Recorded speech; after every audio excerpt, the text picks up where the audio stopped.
Assalamualaikum, hai, saya Hafiz. Hai, saya Syuk. So, seperti biasa, Santai Chill akan membawa anda masalah pengalaman kisah Misteri. Tepat pada pukul 12 malam. And then tiba-tiba dia pun pegang tangan orang kat belakang.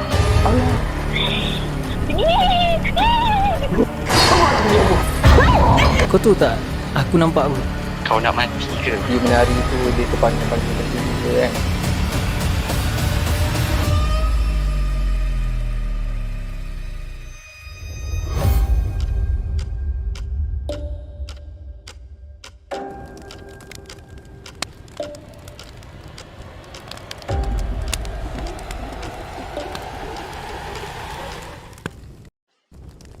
Bismillahirrahmanirrahim.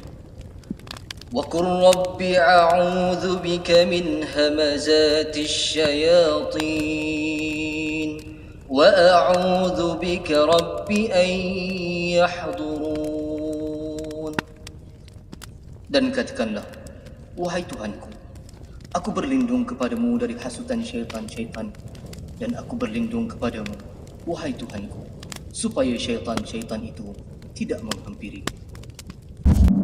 Okay guys, seperti yang kita tahu, kisah part 1 yang kita pernah dengar, kisah yang pernah tular di media sosial dekat Sakura. Dan ini adalah video part kedua daripada malam ini. Betul, siapa tak lain tak bukan kita bersama dengan Farah untuk part 2. Okay, jadi kepada korang yang belum tengok part 1, korang wajib tengok. Sebab apa yang aku boleh cakap tentang cerita part 1 memang mind blowing, goosebump, semua ada kat dalam cerita yang tu.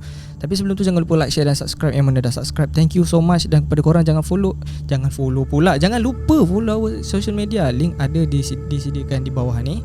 Dan kepada korang yang berminat nak share story, link WhatsApp ada disediakan. Boleh share story di situ ataupun boleh approach kita orang melalui DM Instagram. Okay, sebelum tu macam kita minta lah caller kita perkenalkan diri dahulu. Assalamualaikum. Salam. Pak Happy di situ. Apa khabar Farah? Alhamdulillah, sabarnya baik dan tak baik. Ini kenapa ni Farah?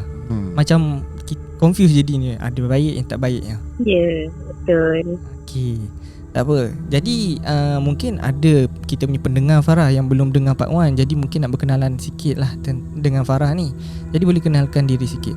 Okey, nama saya Farah, umur 20-an. Saya bekas dental nurse. Sekarang bekerja sendiri. Kerja dekat Selangor. Alright, okay. Jadi Bis, aku bila dengar part 1 ni, aku memang tertunggu-tunggu. Dan macam kita tengok dekat ruang komen, semua lock part 2. Kan? Adakah kisah pada malam ini adalah kisah kesinambungan part 1? Aku pun tak pasti. Kita minta lah terus caller kita Farah untuk terus bercerita kisah apa yang nak dikongsikan pada malam ini. Ya, okay. Jadi tanpa membuang masa, kita mempersilakan Farah dengan part dengan cerita yang pertama. Dipersilakan. So, first story ni saya nak cerita dia berkenaan dengan hint bahawasanya benda tu belum, gangguan tu belum habis antara saya dan husband. So, cerita dia, ada satu malam ni, bulan 9 kalau tak silap saya kena balik Kelantan weekday sebab bawa mak appointment. So, saya ambil keputusan untuk bertolak lepas isyak. Waktu nak bertolak tu, masa saya nak turun rumah, kakak ipar saya cakap macam ni, geraklah malam-malam, kena ganggu baru tahu. Lepas tu saya terlepas cakap lah. Saya cakap, tak apa, kita orang tak takut hantu, kita orang takut dengan Allah je. Okay, so gerak balik waktu tu, saya dah rasa, saya tak tahulah, tapi hati saya memang tak sedap waktu nak bertolak tu. So bila start dia bertolak daripada Sungai Buloh, saya rasa macam dia bukan kereta ada yang tak kena tau. Daripada sana dia rasa kereta tu berat, dia rasa tak kenang pun ada dalam kereta. Saya macam tak apalah, saya cakap dengan husband, ignore lah, kita jalan je.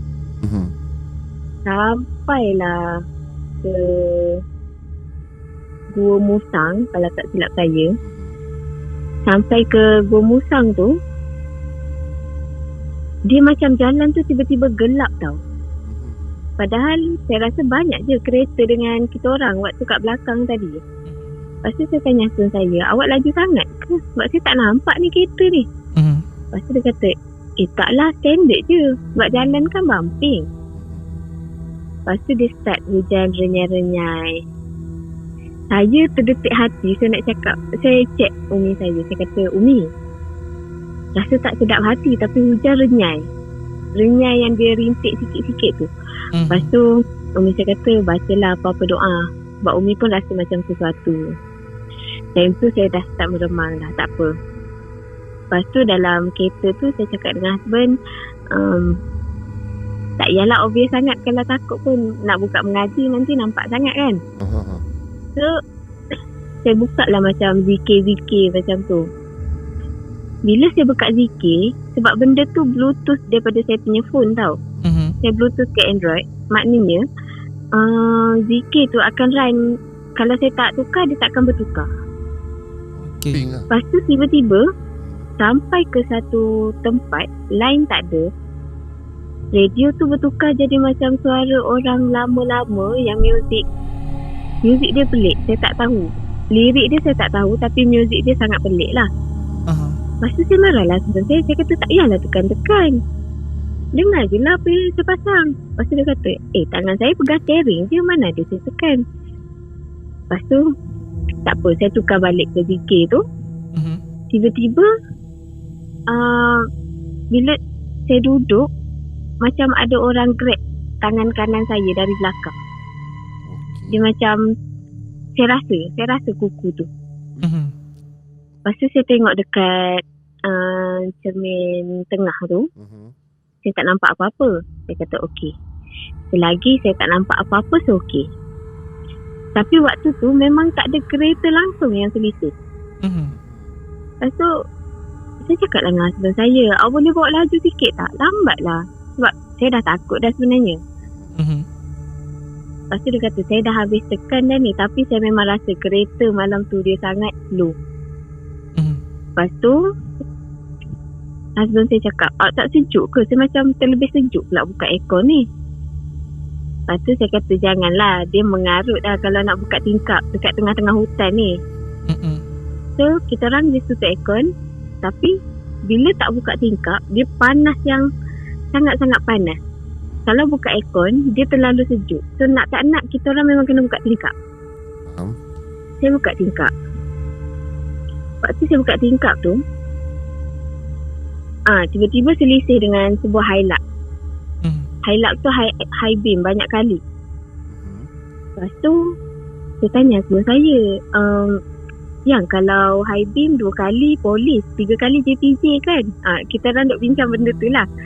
Lepas tu dia kata, tapi ni macam direct je. Saya kata tak apalah, adalah tu apa-apa kat depan. Lepas tu datang belakang Hilux tu, selang je berapa minit, ada private. Kereta tu pun high beam kita orang banyak kali. Lepas tu sebelum saya kata, beraninya polis nak buat roadblock kat sini. Dah lah line tak ada, jalan gelap, lampu jalan tak ada. Saya dah rasa tu bukan roadblock. Sebab saya boleh rasa je kalau ada something dekat sekitar saya. Walaupun kadang saya tak nampak. Lepas tu saya kata tak apa, bawa je kereta.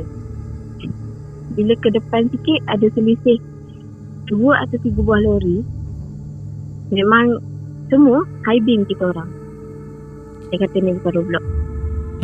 Lepas tu lepas dia habis lori tu lalu, tinggal kereta kita orang je atas jalan waktu tu. Dah kosong dah jalan.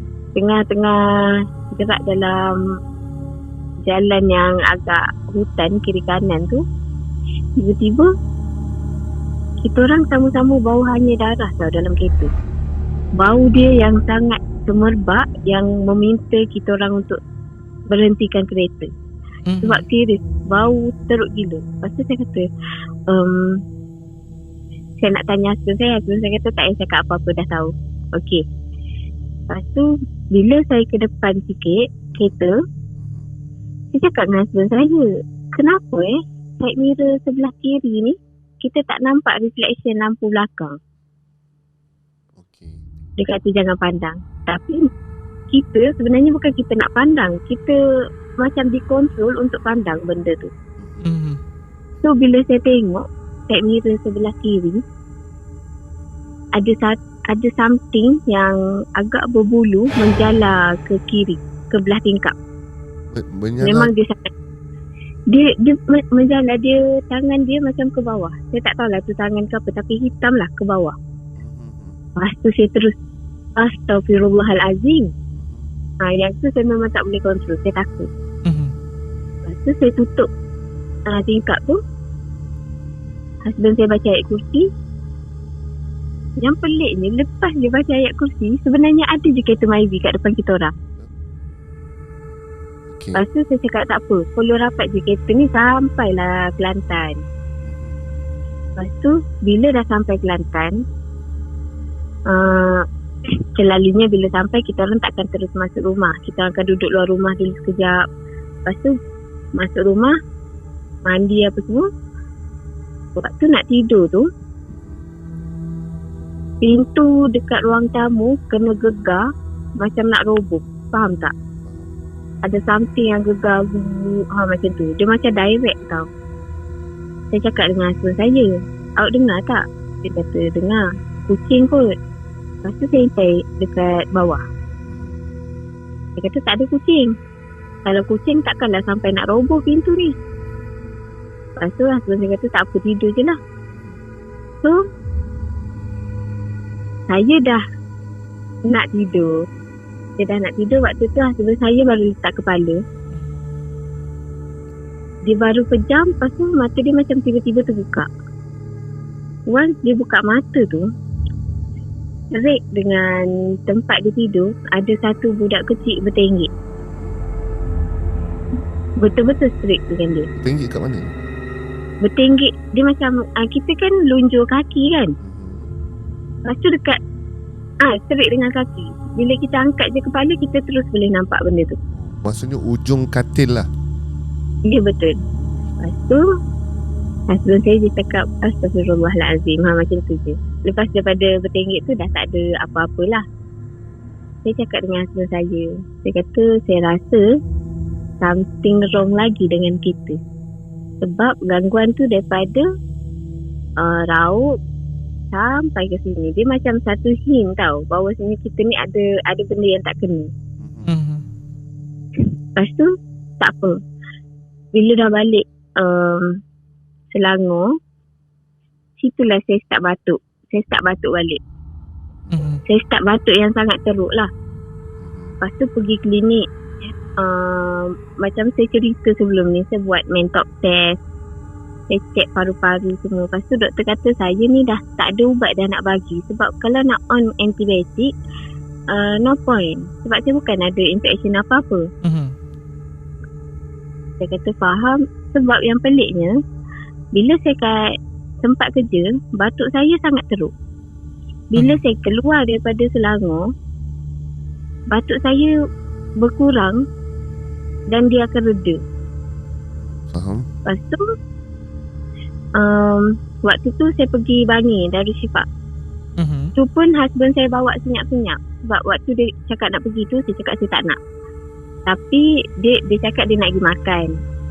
Tiba-tiba dia park dekat Darul Syifa tu. Saya dah bad mood dah. Saya turun dalam keadaan marah. Lepas tu bila saya masuk pintu Darul Syifa tu, ustaz yang tengok tu dia terus geleng kepala. Mhm. Lepas tu saya masuk, dia kata saya tanyalah sebab kes batuk ni. Saya tanya kenapa sebab saya bukan tak percayakan doktor, tapi saya dah penat makan ubat. Lepas tu dia kata kita sebaik mana pun orang ni, jangan letak kepercayaan yang sangat tinggi. Jangan terlalu berharap dengan orang. Kadang kita nampak orang macam nak tolong kita, tapi sebenarnya tak. Lepas tu saya kata, kenapa dengan saya? Dia kata mungkin orang tak suka dengan, saya boleh kata orang ni dia tak suka dengan achievement kamu sebenarnya. Mhm.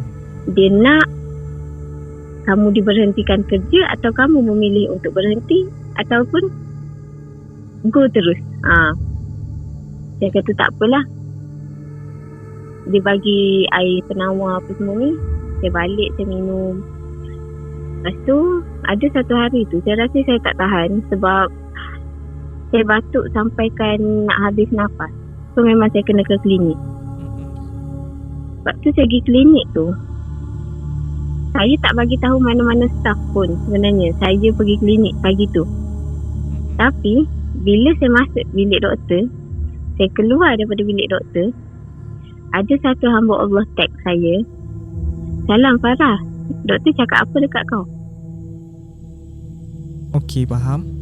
Saya tanya husband saya, sebab husband saya kan satu daerah je dengan saya. Saya tanya, "Awak ni bagi tahu satu daerah tu, saya pergi klinik?" Dia kata, "Tak ada, saya tak pegang phone lagi hari ni." Habis tu macam mana dia ni tahu? Lepas tu saya dengan husband sama-sama senyap. Sebab macam, oh lah, mana dia tahu kita kat klinik sekarang? Mhm. Okay. So saya ambil nap semua tu, tapi saya tak respon pun lah chat dia. Saya tak respon, saya tak tanya pun. Mana tahu tak, saya ignore je. Lepas tu saya ambil keputusan, saya balik Kedah, nak balik berubat dekat tok saudara saya. And then hamba Allah yang sama juga, waktu saya dalam perjalanan tu, Mhm.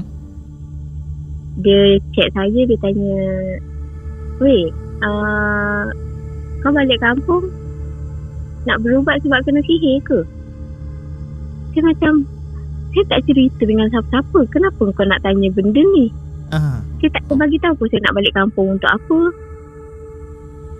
Bila saya balik kampung tu, saudara tanya saya, "Ada muntah?" Saya kata ada. "Ada mimpi pelik-pelik?" Saya kata ada. Mimpi yang paling pelik tu, bila saya mimpi ada orang bawa saya ke tepi bukit. Lepas tu saya didorong dari belakang dan jatuh. Ditolak lah. Tolak. Ya, Okey. tapi saya tak pasti siapa yang grab tangan saya waktu tu. Mhm. Lepas tu saya katalah mungkinlah dia nak mati tapi tak menjadi. Mhm. Lepas tu serah diri.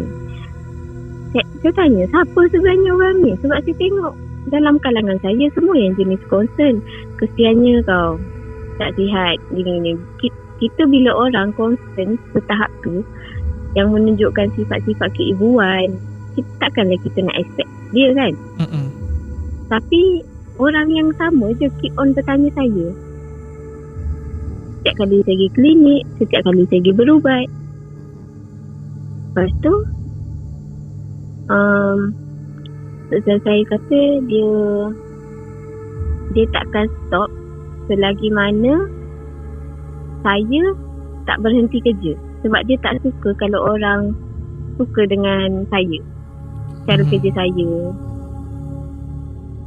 Yang saya agak, saya tak tahulah terkejut atau sedih. Sebab perawat kata dia dah bayar orang Indonesia untuk carikan bomoh dekat sana, tumbalkan anak seseorang untuk santau saya. Sebab itulah saya ambil keputusan untuk resign. Sebab saya memang dah tak tahan. Faham? Lepas tu saya tanya kenapa sampai tahap nak membayar kan, nak membayar sampai nak tumbalkan anak orang. Lepas tu dia kata kita ni kena pegang satu konsep bahawasanya manusia ni dia tak pernah puas dengan apa yang dia ada. Tapi saya kata saya tak mengganggu dia. Kenapa dia nak buat saya sampai macam ni? Lepas tu dia kata kita mungkinlah kita tak mengganggu orang, cuma kita sekarang berada di penghujung zaman, akhir zaman. Bila dah makin akhir zaman, manusia akan kembali ke zaman dahulu, di mana dia orang akan bergantung pada bomoh, ilmu-ilmu yang bukan-bukan. Walaupun saya dah resign, dia macam dia keep on follow up saya sebenarnya. Lepas tu dia akan tanya saya, plan saya nak buat apa, nama mak saya siapa. Sebab dia kata kawan dia ada buka perubatan Islam. So kononnya macam nak ubatkan saya lah. Lepas tu saya kata tak payahlah, saya boleh cari sendiri. Tapi sampai sekarang memang batuk saya belum hilang. Susah sebab benda tu macam saya kata sebelum ni, bila dia buat melalui makanan, once benda tu dah jadi darah daging kita, dia akan stay. Sangat susah untuk kita buang sepenuhnya. Jadi Saya Jadi masih lagi dalam rawatan lagi lah. betul, saya memang non-stop rawatan. Tak pernah berhenti lagi lah rawatan ni. Sebab tu saya kata saya sekarang hanya membuat rawatan untuk pendinding je. Kalau nak buang susah. Jadi okay, selepas Farah berjumpa dengan beberapa perawat, ada apa solusi yang diberitahu, adakah benda ni boleh dibuang, dirawat ataupun hanya boleh bertahan saja dengan ataupun dicadangkan untuk keluar je daripada company tu? Dicadangkan untuk keluar daripada KKM. Saya dah keluar. Lepas tu untuk sembuh, dia bukan tak boleh, dia boleh, tapi dia ambil masa dan dia kena. Saya pernah tanya seorang ustaz ni, boleh tak rawat saya? Saya cerita semua pengalaman-pengalaman tu. Dia kata ni ibaratkan kalau saya merawat awak, saya kena korbankan nyawa saya. Allah. Sebab dia dah banyak korbankan janin-janin. Maksudnya bukan Farah seorang lah mangsa dia. Ya. Yep. Jadi kan dia perjanjian iblis ni, bila dia dah ada korban nyawa, entahlah, saya tak tahulah benda ni saya nak percaya ataupun tak. Tapi orang kata bila dah ada korban nyawa bagian ni, ilmu dia akan lagi kuat lah. Faham. Sebab dia makin lama dia akan bertuhankan iblis. Dan berkenaan dengan janin, adakah janin tu ada antara yang kisah Pak Wan yang dikorbankan ataupun janin-janin yang tidak berkenaan daripada Farah sebenarnya? Janin saya tu salah satu, dan ada yang tidak berkenaan juga. Banyaklah mangsa dia tu. Okay. Okey, jadi situasi sekarang Farah, apa solusi yang Farah rasakan untuk Farah lalu atau tempuh? Maksudnya sekarang ni apa plannya? Dan sekarang ni apa tindakan? Mungkinlah seorang suami mesti dia rasa Faham. ni kan, Risau. kasihan, ada risau kan. Jadi apa saya tertanya-tanya, apa yang sekarang Farah Mampu lakukan. lakukan? Saya lebih kepada saya sekarang lah, saya dah tak ada cara. Saya just follow the flow. Sebab saya nak bekerja sekarang, even dengan orang saya memang tak boleh. Dia buat macam orang mula benci saya. Dia buat saya punya mental breakdown gila. So sekarang saya memang under major depressive disorder. Beberapa minggu yang lalu saya ada mencuba untuk suicide. Jadi saya terima je lah. Saya menerima si itu, tak lah. Saya kena terima takdir saya macam ni. Sebab susah nak jumpa. Saya nampak banyak follower yang komen, yang recommend ustaz-ustaz dekat komen tu. Saya baca, terima kasih. Cuma ada ustaz tu saya dah PM, dia punya klien 9,000 lebih lagi. Allah, banyak. Saya sampai tak saya rasa saya dah give up kot untuk cari perawat tu. Okay, kisah pertama ni aku boleh ni lah aku kata. Dia sebenarnya cerita ni lebih kepada aku, terus terang aku sedih dan aku kata bersipati lah dengan nasib Farah kan. Yelah, orang kata manusia takkan pernah cukup. Dan kadang-kadang manusia tu bersifat lebih iblis daripada iblis. Betul, aku setuju. Aku sampai hilang kata-kata kejap tadi. Sampai ini dugaan yang Farah lalu ni memang kuat lah kan. Kuat ni bukan biasa-biasa. Tapi itulah rasa sebab, rasa macam mana kan nak cakap. Aku pun tak tahu lah. Kalau bagi aku apa cara Farah jelaskan, ibaratnya dia dalam situasi yang sekarang ni, aku boleh rasa yang dia dah tak ada arah tuju dah. Apa lagi nak buat? Faham, macam tu lah dugaan yang dia hadapi sekarang ni. Dan saya dah hopeless. Faham. Itulah, kadang-kadang dalam Islam pun sendiri 3 benda yang dilarang kita semua untuk lakukan. Yang pertama, jangan dedahkan nama orang dalam media sosial ataupun jua. Kedua ni, jangan dedahkan umur korang. Dan ketiga adalah harta. Tiga benda ni lah yang menjerumus kepada apa yang berlaku situasi Farah lalui. Ini aku bercerita untuk korang semua. Aku, Farah, untuk tahu 3 benda yang dilarang dalam Islam ni, untuk korang jangan buat lah kat media sosial. Betul. Dia kalau nak sihir ni dia banyak jalan kan. Tapi tu antaranya lah yang kita boleh kongsi. Sebab bila maklumat yang macam ni dikongsi, kita pun tak ambil tahu. Mudah lah untuk kita kena. Dengan sekarang ni gambar dekat media sosial kan, kita tangkap. Betul. Kan, kita tak tahu niat orang apa. Dia boleh guna gambar-gambar tu kan untuk sihir juga. Sebab tu aku cakap mudah akses nak sihir ni. Betul. Dia dapat rambut kita selai pun boleh kena. Even cerita yang disampaikan oleh Farah kat sini pun, dia menggugat juga kredibiliti aku sebagai host kat sini. Sama lah. Sebab benda ni yelah, kita tak tahu dia dengar atau tak. Tapi aku sebagai khalifah, sebagai hamba Allah, aku tetap menyampaikan benda ni sebagai peringatan kepada orang apa jua yang berlaku. Dan nasihat aku juga kepada Farah sendiri, dia bila akhir sekali lah, kalau tiada jalan lah kan, yang Farah boleh lalui, satulah cara yang boleh saya sendiri harapkan Farah, iaitu kekuatan hati lah.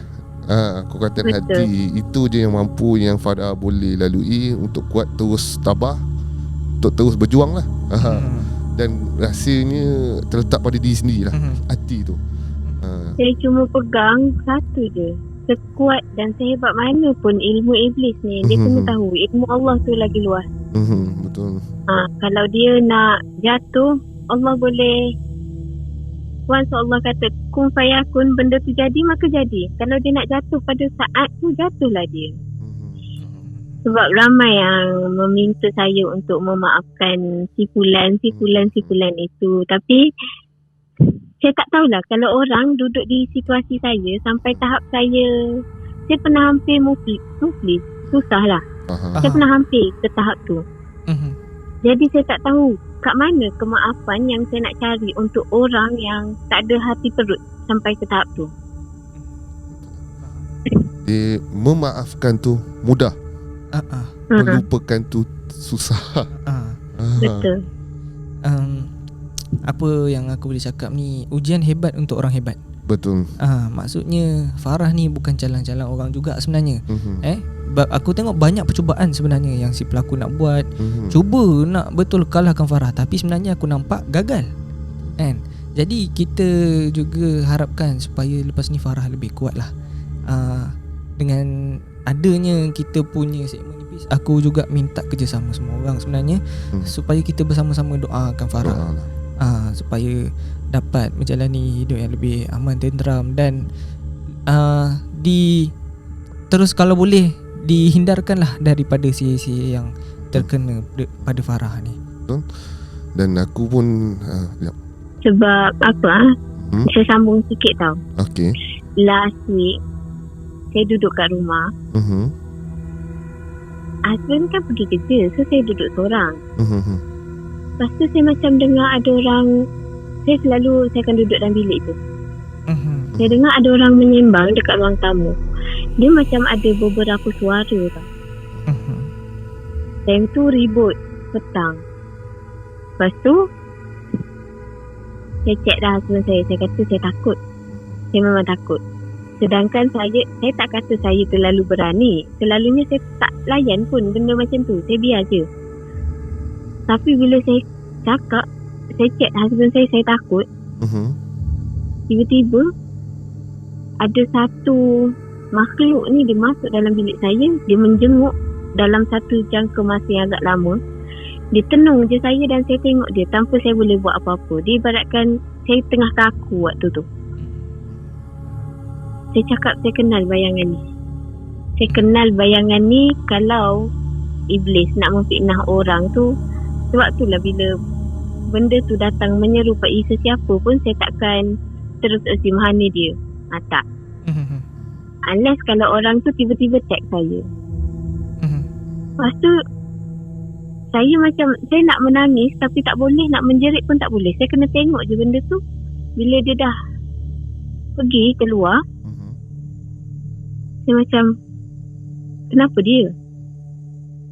Dan tak lama lepas tu orang tu chat saya, duduk seorang ke kat rumah? Nak alamat rumah boleh? Ni dia macam maksudnya, nak bagi Masya tahu. Allah. Maksudnya bayangan tu adalah dia lah sebenarnya. Ya betul. Macam Masya Allah. Waktu tu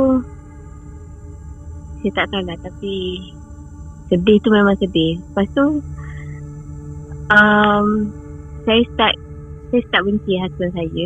Saya memang benci yang saya tak ada hati langsung. Saya tak nak tengok muka dia. So untuk followers yang mendengar ni, aduh saya nak termenangis pula. Menangis je. Kalau tu yang membuatkan Farah lega, jangan tahan.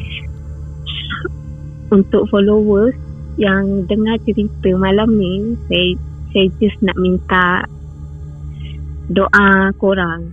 Semoga rumah tangga saya mampu bertahan. Semoga Allah beri saya kekuatan. Mungkin ada antara korang yang doa dia tak ada hijab. Kalau nak tolong dari sudut lain, saya faham tak boleh. Cuma doakan tu je. Sebab saya memang saya tak ada tempat bergantung dah pun. Jadi ni saya rasa ni maksimum ujian untuk saya kot. Baik. Okey. Okey. Aku macam ni. Aku dah penuh rasa, emosi. Emosi. Mata aku dah merah. Itulah. Jadi macam ni lah Sebenarnya aku nak tanya, okey, Farah ada part seterusnya ke untuk cerita? Mungkin akan ada. Okey, jadi okey, ni maksudnya Farah tengah okey ke untuk bercerita lagi depan ni? Next part. next time sebab emosi next part tengah. kalau orang nak lock lah. Kalau tak ada, saya tak cerita. So kita orang nak buat konklusi sikit lah. Okey. Okey, cerita ni aku kata episod kali ni episod yang dia bukan bersifat marah, tapi aku bersifat yang terlalu sedih dan kesian. Dia bukanlah marah, tapi aku tak tahulah mana letaknya hati pedut perasaan kau sebagai seorang manusia ya. Kerana harta berkiblatkan kejayaan, kau sanggup menindas ataupun melakukan macam ni. Ini kalau binatang tengok pun tak mengaku Ini bukan dah sifat binatang, ini lebih setan ni. Itulah aku meleleh mata. Sedih kan. Itulah aku boleh cakap sakit lah. Itulah betul. Cuma Farah, saya nak bagi tahu, cubalah untuk terus kuat Farah.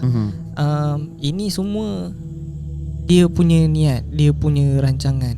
Tapi kita kena terus kuat, teruslah bertahan. Dan kami kat sini yang mendengar semua sayang Farah. Okay, jadi kita sama-sama lah kita doakan. Kita Al-Fatihah buat Farah sama-sama lah. Semua viewer yang doakan sekali. Bismillahirrahmanirrahim. Alhamdulillahirrabbilalamin. Ar-Rahmanirrahim. Maliki yaumiddin. Iyyaka na'budu wa iyyaka nasta'in. Ihdinas siratal mustaqim.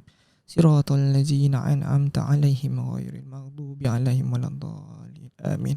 Ya Allah, ya Tuhanku, kau permudahkanlah urusan Farah ya Allah. Kau permudahkanlah urusan Farah ya Allah. Kau permudahkanlah urusan Farah ya Allah. Berikanlah ketenangan jiwa, permudahkan semua urusan, dan juga berikanlah sedikit cahaya di dalam hatinya untuk terus kuat menghadapi dugaan yang akan datang ya Allah. Rabbana atina fid dunya hasanah wa fil akhirati hasanah wa qina azabannar. Wa sallallahu ala sayidina Muhammad wa ala alihi wasallam. Alhamdulillahirabbil alamin. Okey, buat Farah, nasihat saya kan, apa pengalaman saya pernah ada dengan apa pernah saya alami dulu. Untuk di Farah sendirilah, teruskan berzikir dengan selawat dan teruskan berselawat dan sekurang-kurangnya sehari 500 kali dan sebelum tidur.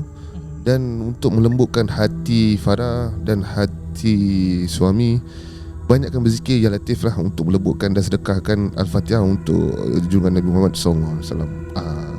Sebabnya selawat, zikir tu dia ada khasiat dia. Dan apa yang saya pernah pengalaman, kalau serajin berselawat, insya-Allah akan ada hamba-hamba Allah yang turun membantu saat-saat berlakunya ujian tu nanti. Okey, terima kasih Farah kerana sudi bersama kami, meluangkan masa bersama kami untuk malam ni. Dan terima kasih kepada para pendengar yang mendengar dari awal sampai habis dan sama-sama doakan Farah. Lagi sekali aku nak ingatkan banyak kali ni sebab aku sangat Sebab sensitif. bukan doakan Farah saja, kita doakan semua. Sebab kita orang juga sebagai menyampai ni pun aku risau juga benda-benda macam ni boleh kita orang terlibat, tapi korang doakan kita orang tu sihat, tu sukses ke depan dan menyampaikan contoh-contoh lah cerita-cerita macam ni kepada korang semua. Doakan kami selamat jugalah kan. Okay guys, jangan lupa like, share dan subscribe yang mana dah subscribe. Thank you so much. Jumpa anda pada video akan datang. Assalamualaikum. Bye-bye.